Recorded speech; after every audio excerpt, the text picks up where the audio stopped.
Boeing announced an expanded global distribution deal with Ontic. It covers Honeywell's RDR-4 and Primus weather radar systems, equipment that keeps thousands of aircraft safely flying worldwide. Under this agreement, Ontic will manage over 1,000 critical parts for radar systems used in Boeing 737s, 757s, 777s, and even Airbus A320s and A330s.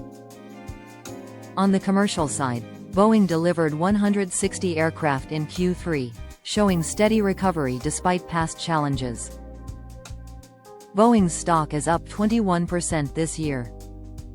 However, its broader focus is clear: aftermarket reliability, defense resilience, and consistent performance.